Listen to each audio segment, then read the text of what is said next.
చూడమ్మా, మనం ఇంతవరకు ఏం తెలుసుకున్నాము? బేటీకే నామ్ పత్రులో ఎవరికి రాస్తున్నాడు ఇక్కడ? జవహర్లాల్ నెహ్రూ తన కూతురు ఇందిరా ప్రియదర్శినికి నైని జైలు నుంచి రాస్తున్నాడు కదా. ఏమని చెప్తున్నాడు ఇక్కడ? తన బర్త్డేకి విషెస్ తెలుపుతూ మరియు మన భారతదేశంలో జరిగే ఆందోళన గురించి తెలుపుతూ తన లెటర్ రాస్తూ ఉన్నాడు అనమాట. అంటే తన కూతురులో ధైర్య సాహసాలు నింపుతూ ఈ లెటర్ అనేది రాస్తున్నాడు అనమాట. ఎంతవరకు తెలుసుకున్నాం మనము? అంటే మహాత్మా గాంధీ నేతృత్వంలో ఆందోళన అనేది జరుగుతుంది, అందులో మనం కూడా భాగం పంచుకుంటున్నాం కాబట్టి ఎంతో గొప్పవంతులమని చెప్తున్నాను అనమాట. తర్వాత చూడండి, अब सोचना यह है कि इस महान आंदोलन में हमारा कर्तव्य क्या है, इसमें हम किस तरह भाग ले. ఇప్పుడు మనము ఆలోచించాల్సింది ఒకటే, ఇస్ మహాన్ ఆందోళన మే, ఈ ఆందోళనలో హమారా కర్తవ్య క్యా హై, మన యొక్క పని ఏంటి? కర్తవ్యం అంటే పని ఏంటి? ఇస్మే హమ్ కిస్ తరహ్ భాగ్లే, ఇందులో మనము ఏ విధంగా పాలు పంచుకోవాలి. పరంతు జో కుచ్ భీ హమ్ కరే, కానీ ఏం చేసినా కూడా, మనము ఏం చేసినా కూడా हमें इतना अवश्य स्मरण रखना चाहिए कि మనము ఇది తప్పకుండా స్మరణకు విస్మరణ రాసాను ఇంతకుముందు, గుర్తు పెట్టుకోవాలి. ఏంటి? ఉస్మే హమారే దేశ్కో హాని నా పహుంచే, ఆ చేసే పని వల్ల మనము మన దేశానికి హాని చెయ్యకూడదు, తలపెట్టకూడదు అనేటట్లు గుర్తుంచుకోవాలి.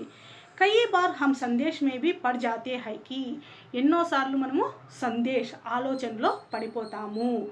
కి హమ్ క్యా కరే క్యా నా కరే, ఏమని ఆలోచిస్తుంటాము, మనం ఏం చేయాలి ఏం చేయకూడదు అనేది మనకు ఒక్కోసారి గుర్తుకు రావన్నమాట. ఆ విధంగా కూడా మనము ఆలోచిస్తూ ఉంటామన్నమాట. యహ్ నిశ్చిత్ కర్నా కోయి సరళ కార్య నహీ హై, ఇది మనము నిశ్చయం చేసుకోవడము అంటే కరెక్ట్గా డెసిషన్ తీసుకోవడము చాలా ఈజీ పని కాదనమాట. సరళకు విలోమ శబ్దం వచ్చి కఠిన్, కార్య నహీ హై, కార్య అంటే కాము. जब भी तुम्हें ऐसा संदेश हो तो ठीक बात का निश्चय करने के लिए मैं तुम्हें एक छोटा सा उपाय बताता हूँ. जब भी అంటే ఎప్పుడైనా కానీ, తుమ్హే నీకు, ఏసా సందేశ్ హోతో ఇటువంటి సందేశం అనేది వచ్చిందనుకో, అంటే ఇటువంటి ఆలోచన అనేది వచ్చిందనుకో, ఠీక్ బాత్ కా నిశ్చయ కర్నే కే లియే, నువ్వు కరెక్ట్ డెసిషన్ తీసుకోవడానికి, బాత్ అంటే మాట, కరెక్ట్ డెసిషన్ తీసుకోవడానికి మే తుమ్హే ఏక్ ఛోటాసా ఉపాయ్ బతాతా హూ, నేను నీకు ఒక చిన్న ఉపాయాన్ని ఇస్తాను చూడు అని అంటున్నాడు అనమాట. ఎవరు? జవహర్లాల్ నెహ్రూ. ఎవరికి? ఇందిరా ప్రియదర్శినికి. తుమ్ ఏసా కోయి కామ్ నా కర్నా, నువ్వు అటువంటి పని అనేది చెయ్యవద్దు. ఎటువంటి పని? జిసే దూసరోं से छिपाने की इच्छा तुम्हारे मन में उठे, జిసే దూసరోं से छिपाने की, ఏదైనా ఒక పని చేస్తే కన్నా మనము వాళ్ళ నుంచి తప్పించుకొని తిరిగేటట్టు, అంటే చిపాన అంటే దాక్కోవడము. ఏదైనా ఒక పని చేస్తాం మనము, అది తప్పైంది, వాళ్ళ దృష్టిలో అది తప్పైంది, మన చెడు పని అయింది, అటువంటిప్పుడు వాళ్ళ నుంచి తప్పించుకొని తిరుగుతూ ఉంటాం చూడండి, అటువంటి పని అనేది నువ్వు చెయ్యవద్దు. తుమ్హారే మన్మే ఉటే, నీ మనసులో అటువంటి ఆలోచన అనేది కూడా రాణించుకోవద్దు అంటున్నాడు. కిసీ బాతుకో చిపానేకి ఇచ్చా తబీ హోతీ హై, ఏదైనా ఒక మాటను దాచిపెట్టడానికి, అంటే ఆ మాటను వదిలి ఇంకొక మాట మాట్లాడుతుంటారు కొంతమంది, అది దాచిపెట్టడానికి తబీ హోతీ హై ఎప్పుడు వస్తుంది? జబ్ తుమ్ కోయి గలత్ కామ్ కర్తీ హో, నువ్వు ఏదైనా తప్పు చేసినావు అనేటప్పుడే ఇటువంటి మాటలు నువ్వు దాచిపెడతావు అని అంటున్నారు. చూడండి, మనం ఏదైనా తప్పు చేసింటాము, వేరేవాడు వచ్చి ఏదైనా అడుగుతా, మనము డబ్బులు వేరేవాడు మన దగ్గర దాచిపెట్టుకోమని చెప్పి ఇచ్చింటాడమ్మా, అప్పుడు మనం ఏం చేస్తాం, దాన్ని వాడుకుంటాము. కానీ మనం ఏం చేస్తాము, వాడు వచ్చిన తర్వాత డబ్బులు అడిగితే మనం ఏం చేస్తాము, ఇవి ఇస్తామా? ఎందుకు? అది మన దగ్గర లేదు, మనం ఖర్చు పెట్టేసింటాము. అప్పుడు మనము దాన్ని మాట మారుస్తాం చూడండి, అటువంటివి అన్నమాట. తుమ్ కోయి గలత్ కామ్ కర్తీ హో, అటువంటిది నువ్వు చేస్తున్నావంటే నువ్వు ఏదో తప్పు చేస్తున్నావు అనేటట్లే భావన. బహదూర్ బనో ఔర్ సబ్ కుచ్ స్వయం హీ ఠీక్ హో జాయేగా. బహదూర్ అంటే ధైర్యవంతురాలుగా, బహదూర్ అంటే ధైర్యం,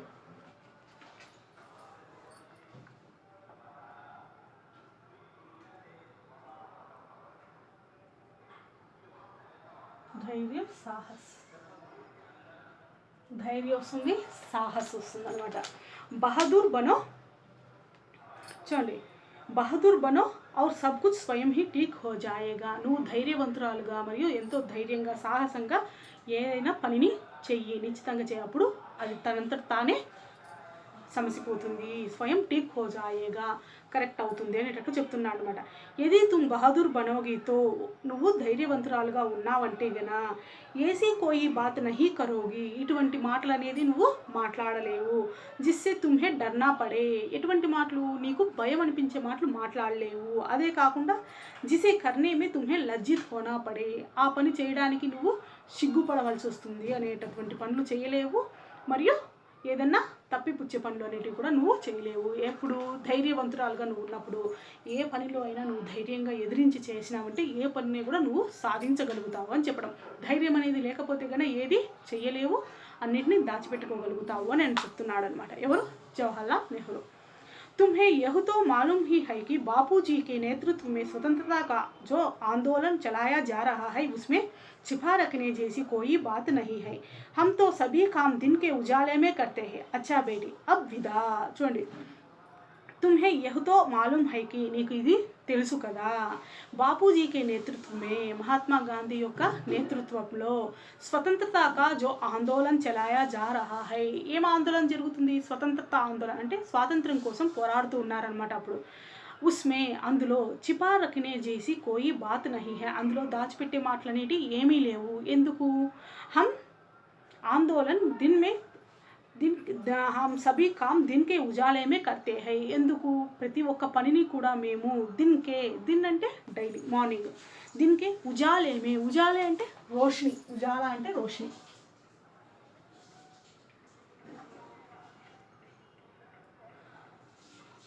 రోషిని అంటే వెలుతురు, ఉజాలా అంటే రోషిని, దిన్కే ఉజాలేమే కర్తే హై, మనము వెలుతురులో ఏ పనులైనా చేయగలుగుతాం. అంటే పొద్దున పూట చేయగలుగుతాం, రాత్రులు చేసే పనులు తప్పుడు పనులు అనేటట్లు ఉంటాయి నాన్న. అందుకు అంటే రాత్రి చేసేటి అంటే దొంగతనాలు ఇట్లా చేస్తుంటారు కదా, అట్లా మేము ఎప్పుడు ధైర్యంగా పొద్దునే చేస్తూ ఉంటాం అనేటట్లు. అచ్చా బేటీ అబ్ విదా, సరే అమ్మ ఇప్పుడు నేను మీకు ఇంకా ఉంటాను అనేటట్లు విదా ఇస్తున్నాడు అనమాట. భారత్ కి సేవా కే లియే తుమ్ బహదూర్ సిపాహి బనో యహీ మేరీ శుభకామనాయే. ఆ అమ్మాయికి బర్త్డే విశేషంగా ఏమిస్తాడు? భారత్ కి సేవా కే లియే, భారతదేశానికి సేవ చేయడం కోసము, తుమ్ బహదూర్ సిపాహి బనో, నువ్వు ధైర్యవంతురాలైన సిపాహి, సిపాహి అంటే ఆర్మీ సోల్జర్ లాగా నువ్వు తయారు కావాలి. యహీ మేరీ శుభకామనాయే, ఇవే నా యొక్క నీకు ఇచ్చే గొప్ప బెస్ట్ విషెస్ అని చెబుతూ ఉన్నాడు. ఎవరు? నెహ్రూ అనమాట. ఎవరికి? ఇందిరా ప్రియదర్శినికి. తుమ్హారా పిత జవహర్లాల్ నెహ్రూ. అది నాన్న ఇక్కడ తనలో ధైర్యాన్ని నింపడం కోసము ఈయన ఈ మాటలన్నీ కూడా తనకు చెబుతూ ఉన్నాడు అనమాట. ఎవరికి? ఇందిరాగాంధీకి అనమాట. ఇది ఈరోజు బేటికే నా పత్ర. చూడండి ఇక్కడ మనకు కొంచెం గ్రామర్ పార్ట్ ఇచ్చినారు చూడండి. पाठ पढ़िए उत्तर दीजिए, वाक्यों को जोड़कर सही वाक्य लिखिए। बापूजी के नेतृत्व में, ఇక్కడ మనకి ఇచ్చినారు కదా చూడండి ఏమేమి ఇచ్చినారు. బాపూజీకే నేతృత్వమే, బాపూజీకే నేతృత్వమే ఏం జరుగుతున్నాయి? స్వతంత్రత ఆందోళన चल रहा था, आजकल हमारे भारत के ఏంటి इतिहास का निर्माण हो रहा था, साधारण पुरुष वीर और स्त्रियां वीरांगना बन सकती है, हम तो सभी काम दिन के उजाले में करते हैं అదనమాట. నెక్స్ట్ చూడండి, గద్యాంశ పడక ప్రశ్నకే ఉత్తర్ లిఖియే. అక్కడ ఒకటి స్టోరీ ఇచ్చినారు, అది చదవమంటున్నారు. చూడండి, एक बार मेरे पिताजी श्रवण की पितृभक्ति नामक पुस्तक खरीद कर लाए. ఎవరిక్కడ? మహాత్మా గాంధీది వాళ్ళ ఫాదర్ తీసుకొచ్చినారంటే ఈ బుక్. मैंने उसे बड़े चाव से पढ़ा. उन दिनों बायोस्कोप के तस्वीर दिखाने वाले लोग आया करते थे, तभी मैंने अपने माता पिता को बहंगी पर बैठाकर ले जाने वाले श्रवण कुमार का चित्र भी देखा. इन बातों का मेरे मन में बहुत गहरा प्रभाव पड़ा. मन ही मन मैंने ठान लिया कि मैं भी श्रवण की तरह बनूंगा. ఏంటి? एक बार मेरे पिताजीని, ఇక్కడ మహాత్మా గాంధీజీ చెప్తున్నాడు అనమాట. వాళ్ళ ఫాదరు ఒక బుక్ తీసుకొచ్చినాడు. ఏం బుక్ అది? శ్రవణ్కి పితృభక్తి, శ్రవణ్ కుమార్ పితృభక్తి. పితృభక్తి అంటే తండ్రి యొక్క భక్తి, వాళ్ళకు ఏ విధంగా సేవ చేసుకుంటున్నాను అది. ఖరీద్ కర్ లాయే, మేనే ఉసే బడే చావ్ సే పడా, నేను దాన్ని చాలా చావ్ అంటే ఇచ్చా, చాలా కోరికతో దాన్ని చదివాను. ఉందిను, అటువంటి రోజుల్లో బయోస్కోప్ మే తస్వీర్ దిఖానే వాలే లోగ్ ఆయా కర్తే తే, అప్పుడు బాపూజీ ఉన్న రోజుల్లో బయోస్కోప్లో సినిమాలు అంటే కెమెరా లాగా ఉంటుంది, దాంట్లో పరదా వేసింటారు, దాంట్లోంచి సినిమా చూపించేవాళ్ళు అనమాట. తబీ మేనే అప్పుడే మాతా పితాకి, అప్పుడే నేను मैंने अपने माता पिता को भंगी पर बिठा ले जाने वाले శ్రవణ్ కుమార్ का चित्र भी देखा అందులోనే ఆ చిత్రాన్ని కూడా చూశాను. ఏ చిత్రాన్ని? శ్రవణ్ కుమార్ వాళ్ళ మాతాపితను ఆ కట్టెదాండలో కూర్చోబెట్టుకొని తీసుకుంటాడు. ఇది రామాయణ సంబంధంలోన చూశాను. మన్ హీ మన్ మేనే ఠాన్ లియా హై కి నేను నా మనసులో దాన్ని ఇదే విధంగా పెట్టుకున్నాను. మేబీ శ్రవణ్కి తరఫ్ బనుగా నేను కూడా ఆ విధంగా పితృభక్తి అంటే తల్లిదండ్రులకు సేవ చేస్తాను అని అనుకున్నాడు అనమాట. मैंने సత్య హరిశ్చంద్ర నాటక్ भी देखा था. అదే కాకుండా నేను సత్య హరిశ్చంద్ర నాటకాన్ని కూడా చూశాను. బార్ బార్ ఉసే देखने की इच्छा होती है. ఆ నాటకాన్ని చూడాలని కోరిక కలిగింది. హరిశ్చంద్రకి సపనే ఆతే. మరియు అదే కాకుండా నేను నిద్రపోయేటప్పుడు ఆ కళలు అనేటివి నాకు వచ్చేవి. యహ్ బాత్ మేరే మన్ మే బైట్ గయి. ఈ మధ్య నా మనసులో ఉండిపోయిందనమాట. చాహే హరిశ్చంద్రకి భాంత్ కష్ట క్యో నా ఉట్నా పడే పర్ సత్య కో కభీ నహీ చోడ్నా చాహియే. హరిశ్చంద్రులాగా ఎన్ని కష్టాలు అనేది వచ్చినా కూడా నాకు ఆయనలాగా ధైర్యంగా సత్యాన్ని అనేది నేను మాట్లాడాలని నిర్ణయించుకున్నానని చెప్తున్నాడు. చూడండి, సేవాభావ్ की प्रेरणा महात्मा गांधी को किसे मिली. ఎవరి ద్వారా సేవాభావం అనేది లభించింది? శ్రవణ్ కుమార్ की कहानी से. सत्य की प्रेरणा महात्मा गांधी को किससे मिली. सत्य की प्रेरणा ఎవరి ద్వారా? హరిశ్చంద్ర की. इस गद्यांश का उचित शीर्षक क्या है. దీని యొక్క పేరేంటో పెట్టండి అని చెప్తున్నారు. నెక్స్ట్ చూడండి, नीचे दिए गए प्रश्नों के उत्तर दीजिए. भाषा की बात చూడండి మా नीचे दिए गए ఏకవచन और बहुवचन के रूप समझकर लिखिए. మనకు ఇక్కడ ఏకవచనము మరియు బహువచనం ఇచ్చినాడు. అవి ఏంటంటో చూడండి.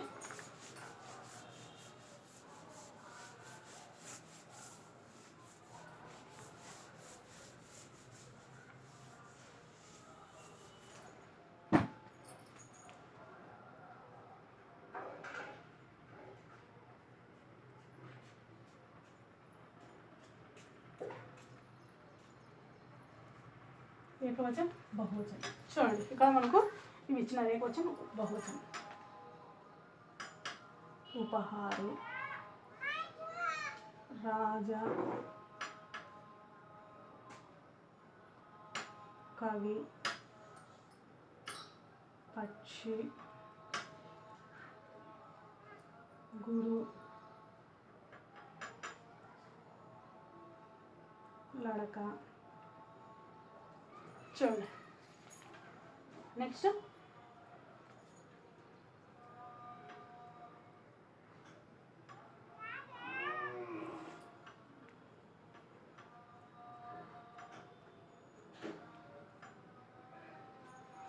ఏంటంటే ఇంకా పుస్తకం,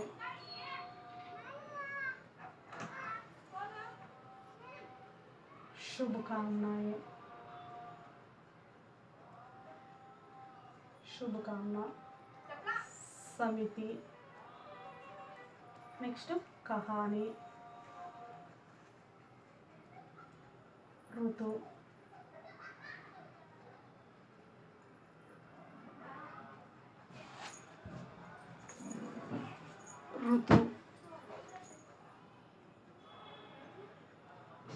नेक्स्ट బహు. ఇవన్నీ కూడా ఏకవచనంలో ఉన్నాయి, బహువచనంలో. ఉపహారే వస్తుంది. రాజా వస్తుంది. కవినే వస్తుంది. కవిజన్ అని కూడా వస్తుంది, అంటే ఎక్కువ మంది ఉంటే కనుక. నెక్స్ట్ పక్షినే వస్తుంది, లేకుంటే పక్షి వృందని వస్తుంది. వృంద అంటే గుంపు. నెక్స్ట్ గురుజన్ గురు అని వస్తుంది. లడకే. నెక్స్ట్ పుస్తకే. నెక్స్ట్ శుభకామనాయే.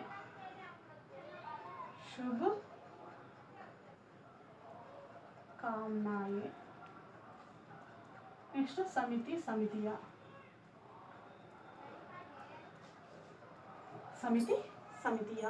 నెక్స్ట్ కహానియా.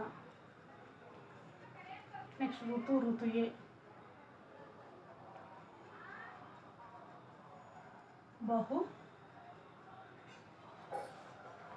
బహుయే.